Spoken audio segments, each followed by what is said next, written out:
Buonasera a tutti, oggi è martedì 9 luglio e con oggi sono 48 giorni che trascorro su questa gru, la gru Ursus, la gru galleggiante ormeggiata nel porto di Trieste.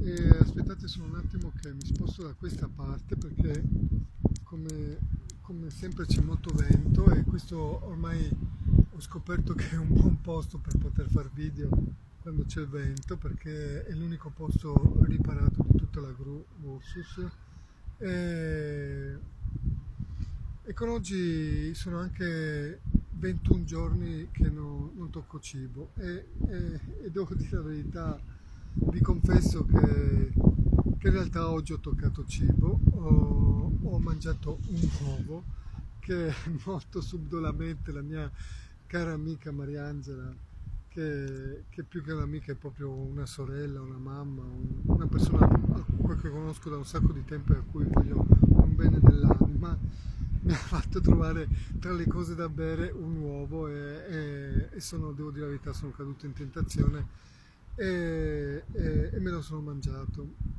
E questo ovviamente per i miei detrattori significherà che ho fatto una lauta cena e per chi invece mi vuole bene sarà contento che io ho mangiato qualcosa.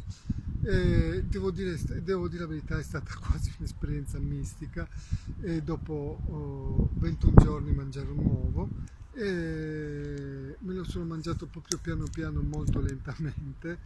E, ho ceduto anche alla tentazione, devo dire la verità, anche perché tutte queste giornate di vento, di freddo, di pioggia, soprattutto di mancanza di sonno, mi hanno un po' destabilizzato, nel senso che era previsto fare lo sciopero della fame, ma non era previsto fare lo sciopero del sonno. Così, ma dormire 6 ore ogni 2 o 3 giorni non va tanto bene e sento che questa cosa qua mi indebolisce e quindi ho ceduto all'uovo che spero mi dia un po' di forza. E, oggi sì, qualcosa si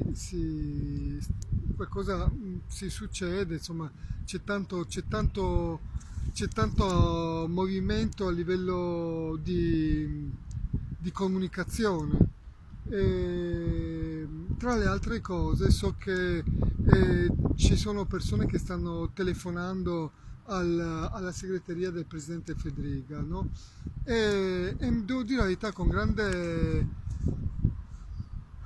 come dire, tristezza, amarezza, delusione, no? Scoprire che le risposte che danno sono così un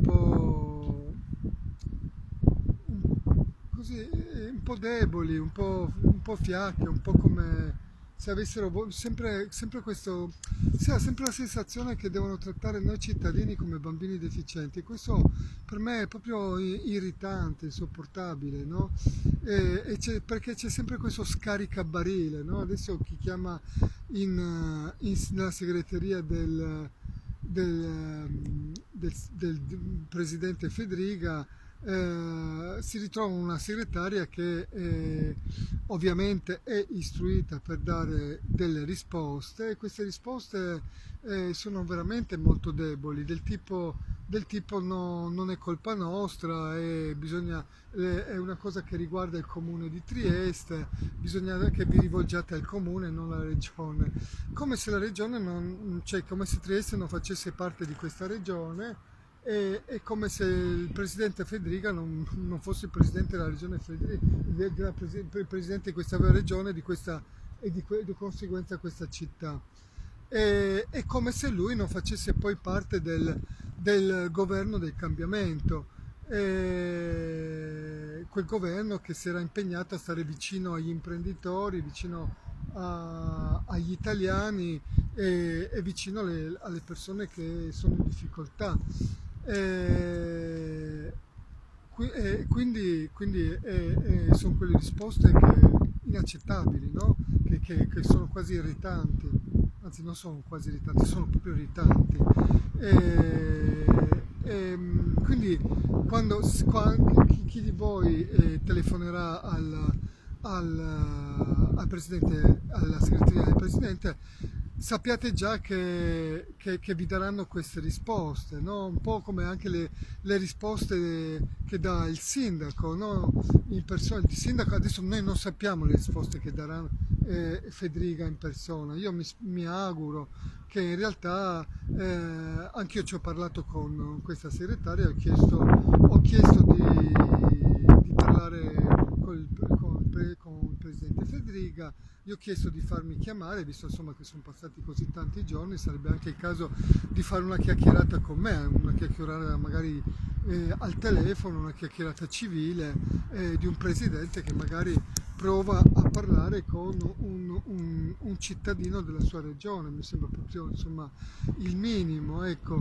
E magari potrebbe venire a conoscenza di fatti che forse lui potrebbe non essere a conoscenza. Perché è chiaro che lui magari le notizie che arrivano a lui arrivano sempre un po' filtrate, no? Da persone che potrebbero essere in buona fede ma anche in malafede. E quindi sarebbe anche giusto insomma, che facesse una chiacchierata con me e che magari fosse anche fornito di qualche documento. E invece il nostro sindaco di piazza continua sempre a trattare la gente come se fossero dei ritardati mentali, ormai segue lo stesso copione, ripete così a disco rotto sempre le stesse cazzate,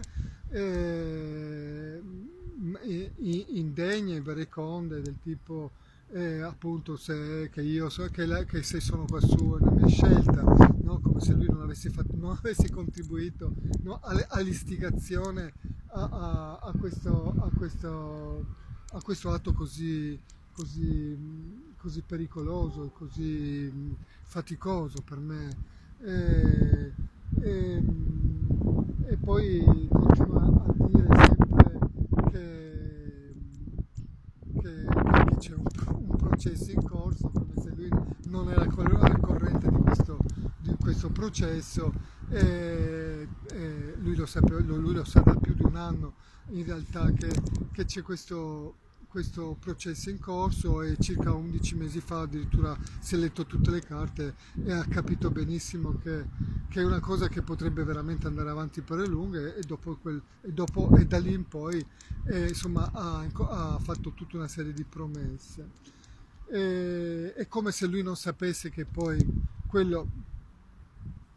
i danni che ha fatto in malafede, che ha fatto il comune di Trieste con quella decadenza, lui lo sa che sono stati fatti dei danni in malafede, e, e quindi lui sa tutto quello che è successo, il sindaco lo sa e dà delle risposte alla gente come se fossero veramente dei ritardati mentali.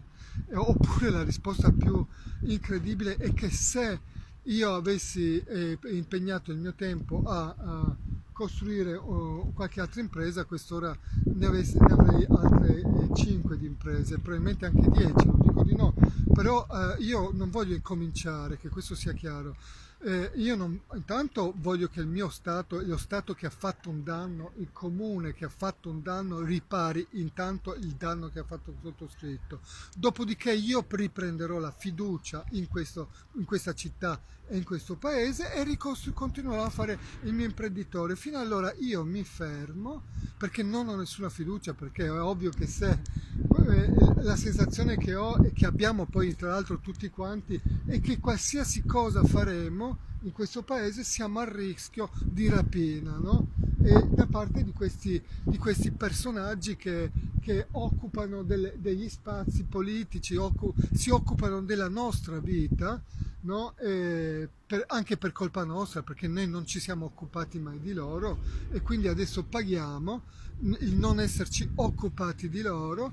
Adesso io però mi occupo di loro a tempo pieno, ecco, recupero in qualche modo il tempo perso. Purtroppo ero troppo occupato, prima ero troppo occupato a lavorare e mi rendo conto che proprio per questo si approfittano, perché la gente è troppo occupata a lavorare, a mandare avanti una famiglia, dei figli, eccetera, eccetera, per cui o si occupano di una cosa o si occupano dell'altra, però io penso che adesso forse l'abbiamo capita tutti la lezione è che nonostante gli impegni familiari, lavorativi, eccetera, dobbiamo trovare anche il tempo di occuparci di loro, perché se no loro si occupano di noi e abbiamo visto in che modo si sono occupati, dove hanno portato questo paese e dove ci hanno portato tutti.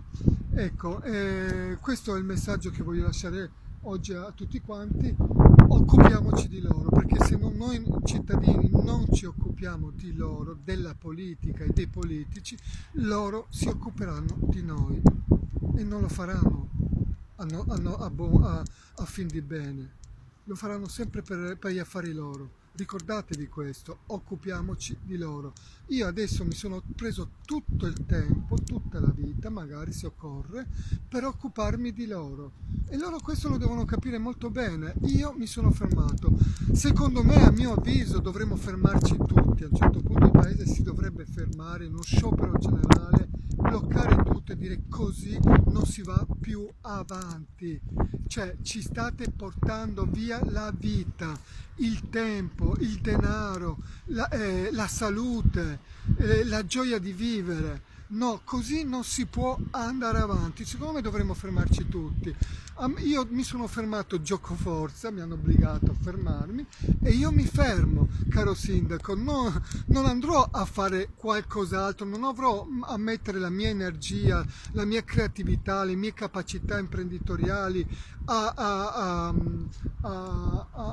vostro servizio in modo che la prossima volta ve li mangiate di nuovo. No, non è così che funziona.